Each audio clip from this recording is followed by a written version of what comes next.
The notion that the mainstream media uses climate change to oppress Christians is a complex and multifaceted issue. On the surface, it may seem like a far-fetched concept, but upon closer examination, it becomes clear that there are indeed some underlying dynamics at play.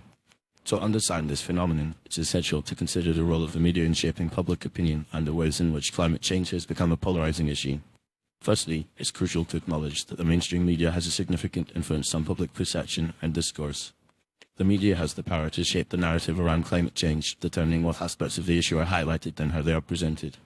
In recent years, there has been a growing trend of portraying climate change as a moral imperative, with some media outlets implying that those who deny or downplay its significance are somehow morally deficient. This framing can be problematic for Christians, who may hold differing views on the issue based on their faith and worldview. Some Christians may interpret the biblical account of creation as implying that humans have dominion over the earth, and therefore are not necessarily obligated to prioritize environmental concerns.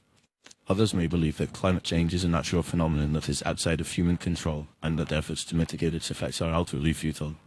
However, when the media presents climate change as a moral issue, it can create a sense of stigma around these perspectives, implying that Christians who hold them are somehow less compassionate or less concerned about the well-being of the planet. Furthermore, the media's tendency to conflate climate change with leftist or progressive politics can also contribute to a sense of oppression among Christians. Many Christians identify as conservative or libertarian, and may feel that their values and beliefs are being marginalized or ridiculed by the media's emphasis on climate change as a key social justice issue.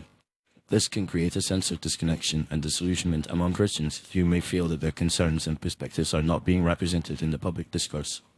Additionally, the media's focus on climate change can also be seen as a way of undermining traditional Christian values and institutions. Some environmental activists and media outlets have explicitly linked climate change to criticisms of capitalism, consumerism, and Western culture, which are often closely tied to Christian values and traditions. This can create a sense of unease among Christians, who may feel that their faith and way of life are being attacked or discredited. It's also worth noting that some media outlets have been accused of promoting a form of eco-spirituality that is inherently at odds with traditional Christian theology. This can involve the promotion of a kind of nature worship or pantheism, which can be seen as a threat to Christian beliefs and practices. While this may not be a deliberate attempt to oppress Christians, it can still contribute to a sense of alienation and disconnection among those who hold traditional Christian views. In conclusion, while it may not be a deliberate or explicit attempt to oppress Christians, the mainstream media's handling of climate change can still have a profound impact on the way Christians perceive themselves and their place in the world. By framing climate change as a moral imperative and conflating it with leftist or progressive politics, the media can create a sense of stigma and marginalization among Christians who hold differing views on the issue. Furthermore, the media's focus on climate change can also be seen as a way of undermining traditional Christian values and institutions, promoting a form of eco-spirituality that is inherently at odds with Christian theology.